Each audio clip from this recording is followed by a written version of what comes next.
Deuteronomy chapter 8, a call to remember and obey. Be careful to obey all the command I am giving you today, then you will live and multiply. And you will enter and occupy the land the Lord swore to give your ancestor.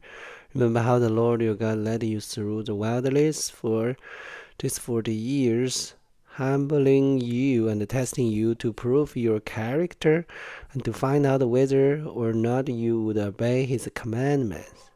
Yes, he humbled you by letting you go hungry and then feeding you with manna, a food previously unknown to you and your ancestor. He did it to teach you that people do not live by bread alone. Rather, we lived by every word that comes from the mouth of the Lord. For all these 40 years, your clothes didn't wear out, and your feet didn't blister or swear. Think about it. Just as a parent disciplines its children, the Lord your God disciplines you for your own good. So obey the commandments of the Lord your God by walking in his way and fearing him. For the Lord your God is bringing you into a good land of flowing stream and pool of water, with fountain and the spring that gush out in the valley and the hills. It is a land of wheat and barley, of grapevine, fig tree, and pomegranate, of olive oil and honey. It is a land where food is plentiful and nothing is lacking. It is a land where iron is as common as stone and copper is abundant in the hill.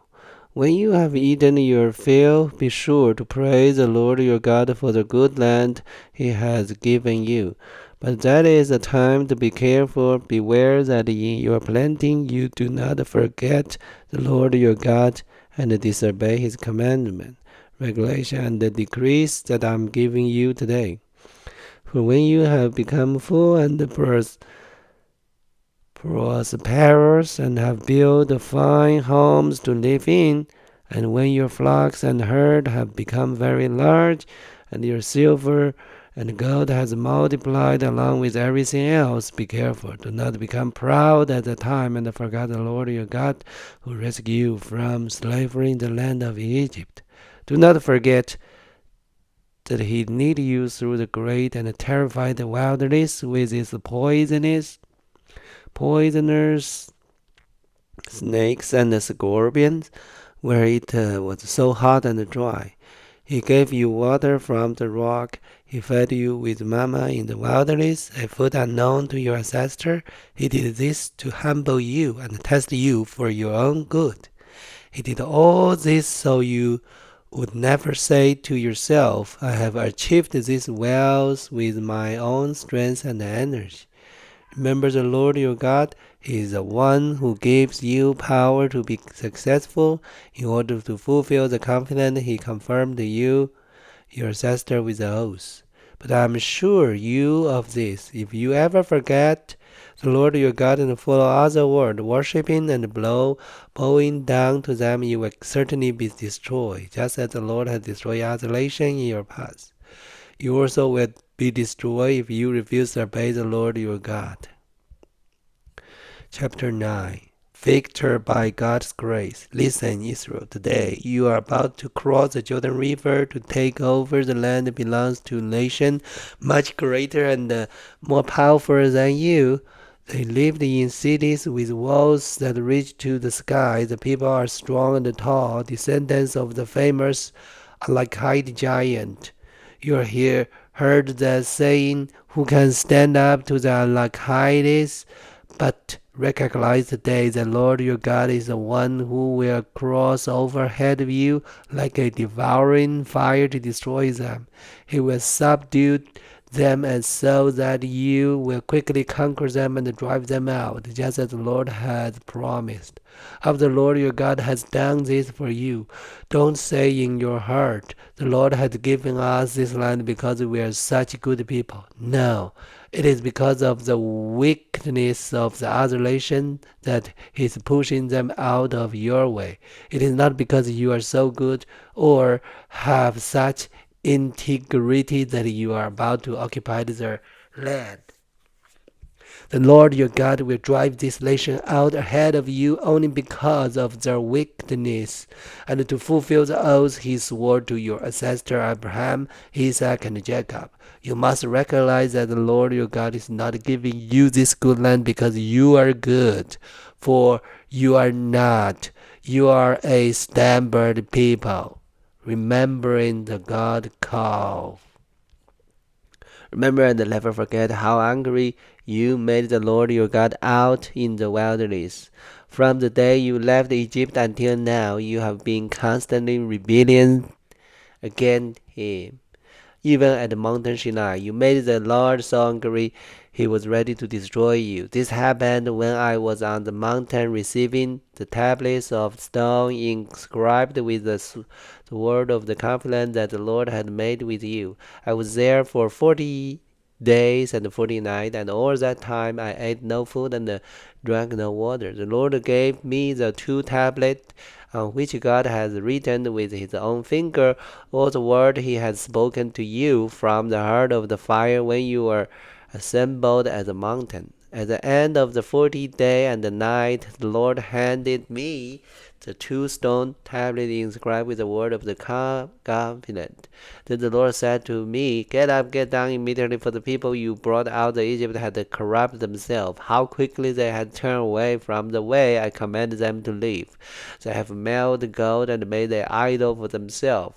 The Lord also said to me, I have seen how stubborn and rebellious these people are. Leave me alone so I may destroy them and erase their name from under heaven. Then I will make a mighty nation of your descendants, a nation larger and more powerful than they are. So while the mountain was blazing with fire, I turned and came down, holding in my hand the two stone tablets inscribed with the term of the covenant. There below me I could see that you have sinned against the Lord your God. You have melted gold and made a calf idol for yourself. How quickly you have turned away from the path of the Lord had commanded you to follow.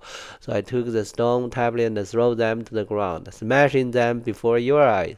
Then as before, I threw myself down before the Lord for 40 days and nights. I ate no bread and drank no water because of the great sin of you had committed by doing what the Lord hated, provoking him to anger. I feared that the furious anger of the Lord, which turned him against you, would drive him to destroy you. But again, he listened to me. The Lord was so angry with Aaron that he wanted to destroy him too. But I prayed for Aaron, and the Lord spared him. I took your sin, the calf you had made, and I melted it down in the fire and ground it into fine dust. Then I threw the dust into the stream that flowing down the mountain. You also made the Lord angry at Tabor, Massa, and Kibros Hatapha, and at Kadesh Barnea. The Lord sent you out with this command. Go up and take over the land I have given you. But you rebelled against the commandment of the Lord your God and refuse to put your trust in him or obey him. Yes, you have been rebelling against the Lord as long as I have known you.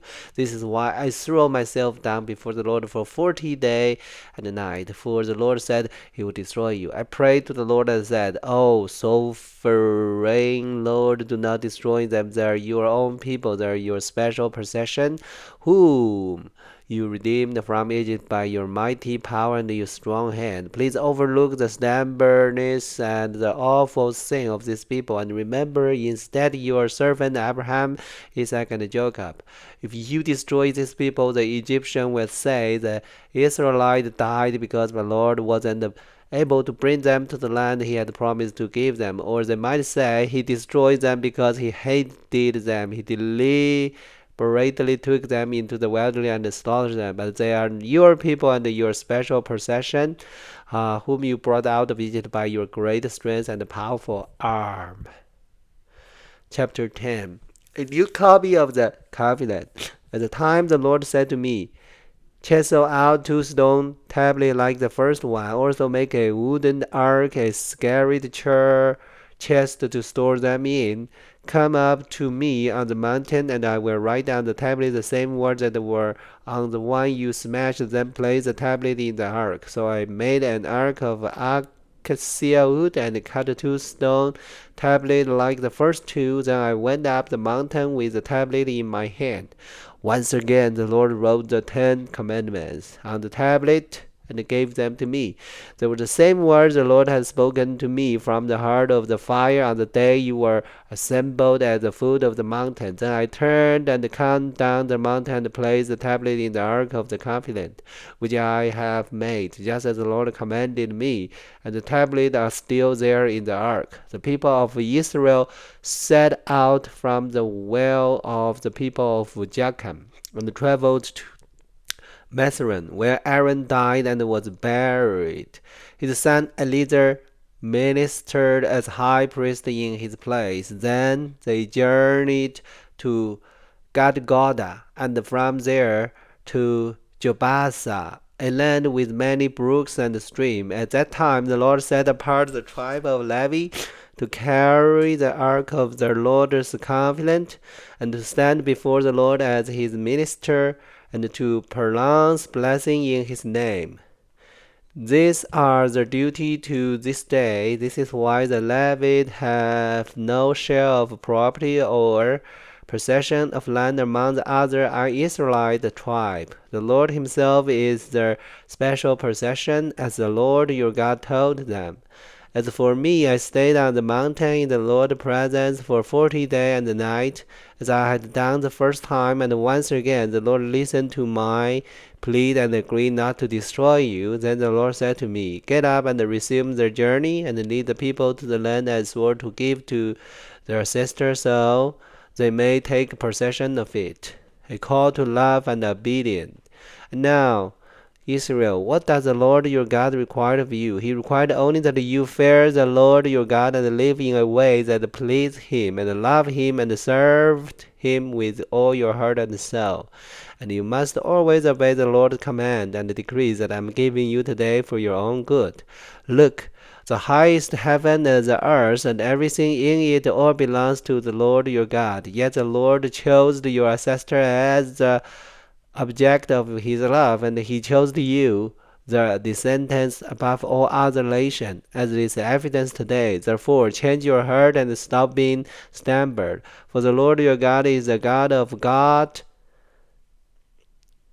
and the Lord of lords. He is a great God, the mighty and awesome God, who showed no personal and cannot be bribed. He ensures that the orphan and the widow receive justice. He show love to the foreigner living among you and give them food and clothing. So you too must show love to foreigner, for you yourself were once a foreigner in the land of Egypt. You must fear the Lord your God and worship him and cling to him.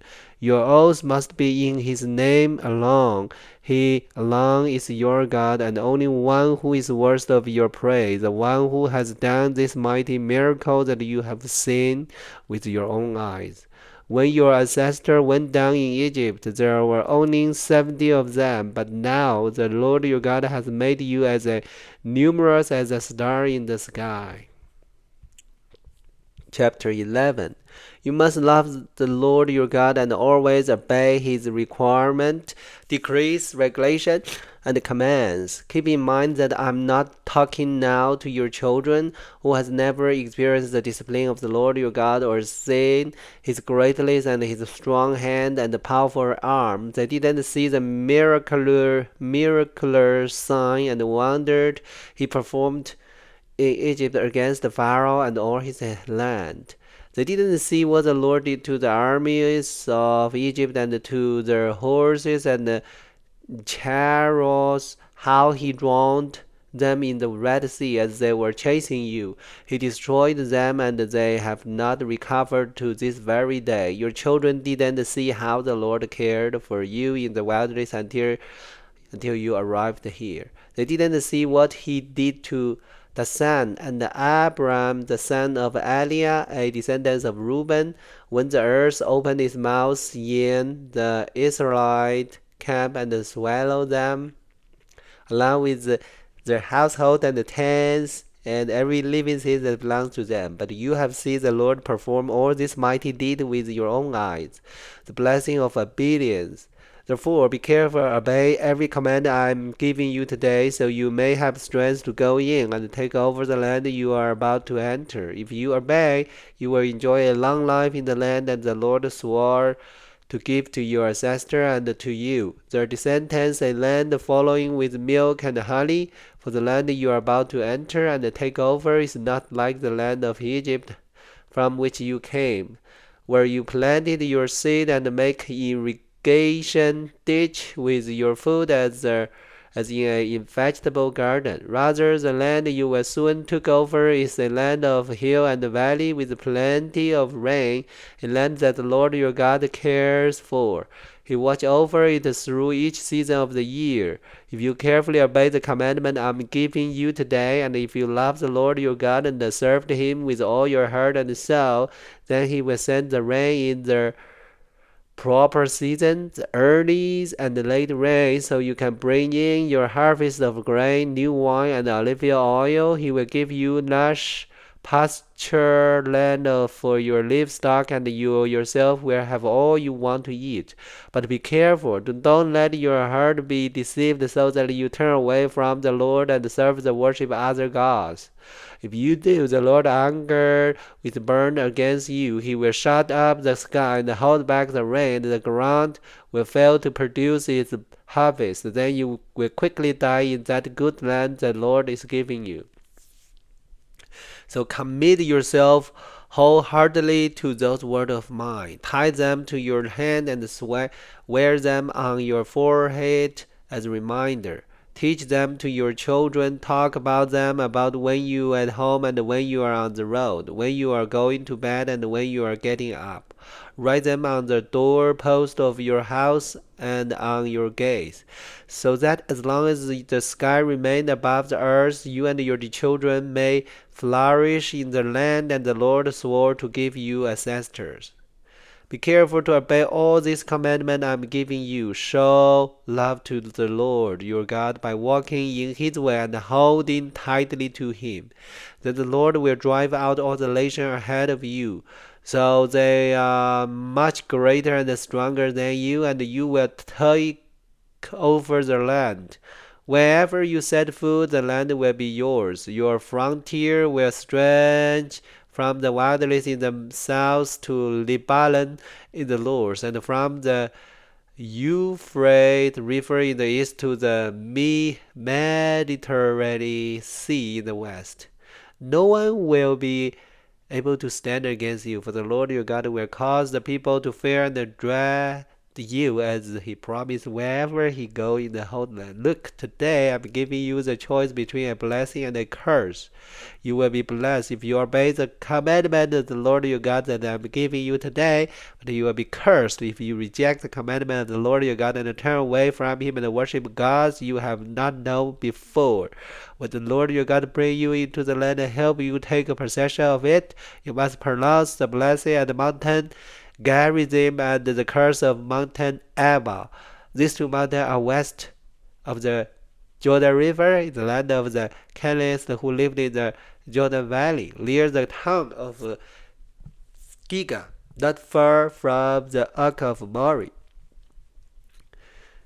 For you are about to cross the Jordan River to take over the land of the Lord your God is giving you. When you take that land and live in it, you must be careful to obey all the decrees and regulations I'm giving you today. Alright, then we go to the chapter 12 for tomorrow. And those several chapters continue. It's Moses' memory, the conclusion, the past from exhausted rescue from the Egypt, and then before the entry to the promised land. Now Moses told the Israel people, God give you the promised land. It's not because you are so good people. Don't be arrogant. Don't be pride. You are sin people. You are rebellion people. You guys did so many mistakes.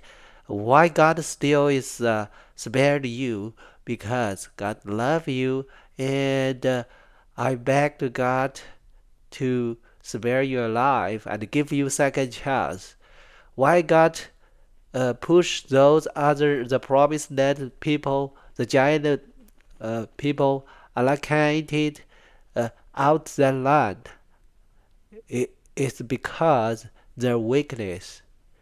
Yes, remember Israel people and all the people in the world. Remember the God's commandment, decrees, regulation, because that is the only things showing you are different with other people. It's not because you are so good.